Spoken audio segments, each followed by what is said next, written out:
Saya ingin bertanya perihal teori sejarah yang mana zaman dulu kala ada manusia purba. Namun saya yakin bahwa manusia pertama itu Nabi Adam. Lalu apakah manusia purba itu benar-benar ada, Pak Ustadz? Adakah ayat Quran atau hadis yang menjelaskan manusia purba? Nabi Adam panjangnya situna zira'an, 60 hasta. Saya berapa hasta? Satu hasta nih dari ujung nih ke sini.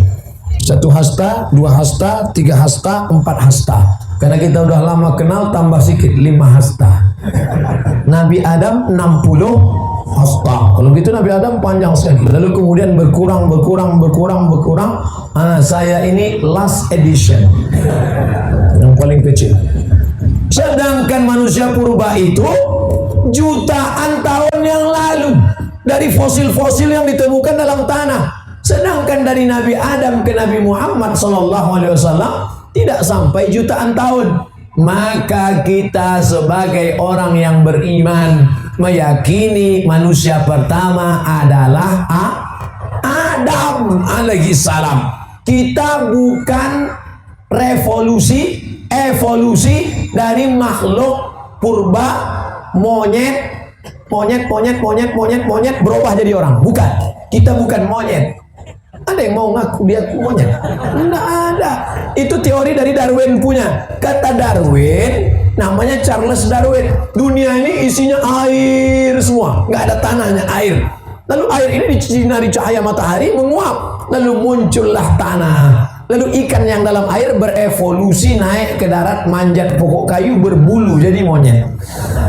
Monyet tadi berevolusi jadi orang. Ini teori masih diragukan. Kenapa? Karena kalau monyet itu berevolusi, kenapa setelah jadi kita kok nggak berubah lagi? Abdul Somad, kenapa Abdul Somad tidak berevolusi dari makhluk baru? Apa kayak namanya gitu? Nggak ada. Ini menunjukkan bahwa manusia bukan evolusi dari monyet, tapi manusia memang makhluk yang berdiri sendiri, diciptakan Allah di surga, lalu dikirim ke dunia. Yang jelas makhluk Allah dua. Wa ma khalaqatul jinna wal insa, jin dan manusia. Maka kita meyakini itu sesuai yang tersebut dalam Quran dan hadis Nabi Muhammad sallallahu alaihi wasallam. Semoga Ustaz selalu dalam lindungan Allah. Amin. Bagaimana cara agar usaha kita diberi kelancaran tanpa kita harus cari? Oh, nggak bisa. Oh, masih ada sambungannya.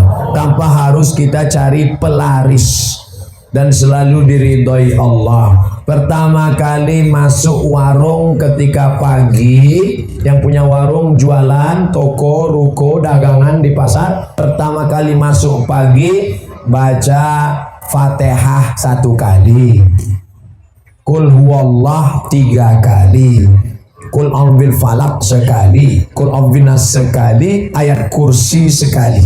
Saya ulang lagi. Fatihah 1 kali, Qul huwallah 3 kali, Qul a'udzu falaq sekali, Qul a'udzu binas sekali, ayat kursi 1 kali. Waktu masuk pertama kali barang dagangan, masuk bismillahirrahmanirrahim, Fatihah sampai habis. Bukan masuk Fatihah sekali, Allah 3 kali. Bukan itu maksudnya. Karena ada orang ketika mabuk, ini mabuk nih, dia pakai narkoba, mabuk, datang temannya, istighfar. Bukan itu. Kalau disuruh istighfar berarti Astaghfirullah Rabbal baraya, Astaghfirullah minal khataya.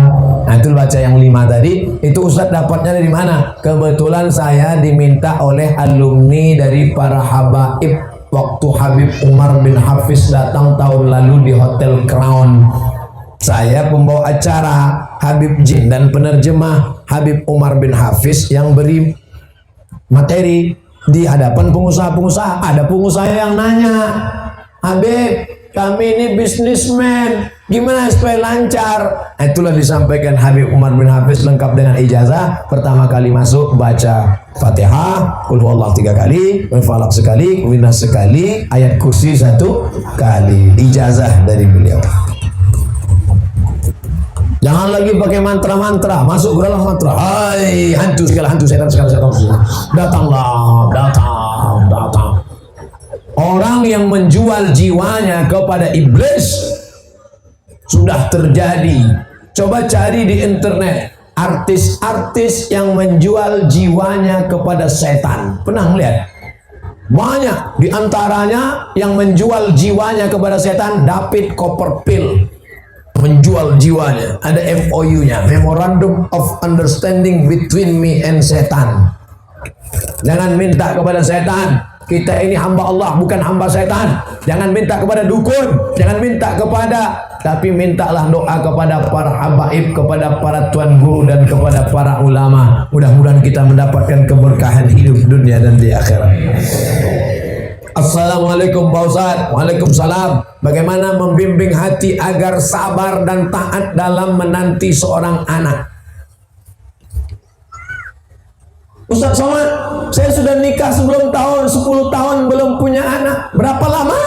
10 tahun. Nabi Ibrahim baru punya anak Ismail, umurnya 86 tahun. Kamu baru 10 tahun. Tunggu 76 tahun lagi. Doanya Rabbi habli minas salihin. Nabi Ibrahim berdoa 86 tahun baru dikabulkan Allah. Nabi Musa tersesat di lembah Tih, berdoa 40 tahun baru keluar. Nabi Muhammad minta pindah arah kiblat dari Baitul Maqdis ke Baitullah sampai wajahnya menengadah ke atas, 17 bulan baru pindah. Ini doa pagi minta kabul sore. Emang ente siapa? Oleh sebab itu, sulitkah bagi Allah membuat engkau hamil? Innama amruhu iza arada syai'an ayyakula lahu kun fayakun. Sudah divonis ini istri mandul, namanya Sarah. Sarah nggak mungkin punya anak, mandul sudah tua. Tapi apa mau dikata, Allah punya kuasa. Akhirnya Sarah punya anak setelah Nabi Ibrahim berumur 99 tahun. 86, 80, 99 tahun. Jarak antara Ismail dengan Ishak 13 tahun. 86 tambah 13, 99. Semua orang mengatakan Sarah mandul, gak mungkin punya anak. Ibrahim nikah sama Hajar. Hajar melahirkan anak Ismail. Sarah melahirkan anak Ishak. Allah punya kuasa. Oleh sebab itu jangan buka cabang dulu. Mana tahu yang pertama ini melahirkan. Kita doakan mudah-mudahan wala aziban illa zawajta, yang belum menikah mudah-mudahan ditemukan jodohnya. Wala raghiban illa anjabata, yang ingin punya anak diberikan anak yang soleh dan solihah. Mudah Allah memberikan anak, saudaraku. Sebetulnya Allah hanya ingin melihat engkau bermunajat di tengah malam berdoa. Orang dulu anaknya 10, pulang dari bajak sawah, makan ikan asin, sambal teri, mati lampu, lahir 10.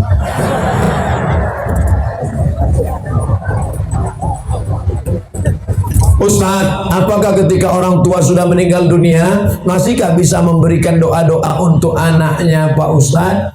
Orang tua sudah meninggal dunia, apakah dia masih bisa berdoa kepada Allah untuk orang yang masih hidup? Iza matal insan, kalau manusia mati, inqoto'a, putus amalnya. Maka menurut ulama yang putus amalnya itu adalah amal taklifi. Itu maknanya. Yang putus itu amal taklifi.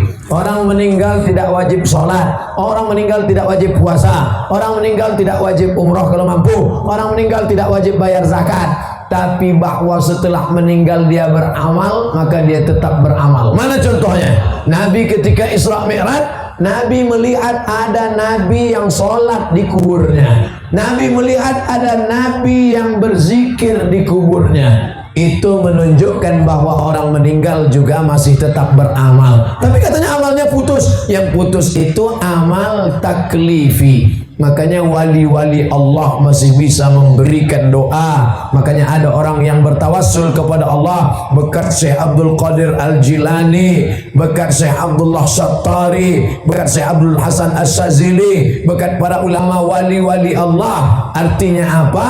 Mereka masih bisa beramal. Yang dimaksud amal putus adalah amal taklifi, sholat, puasa, zakat, haji, umroh, amal yang wajib.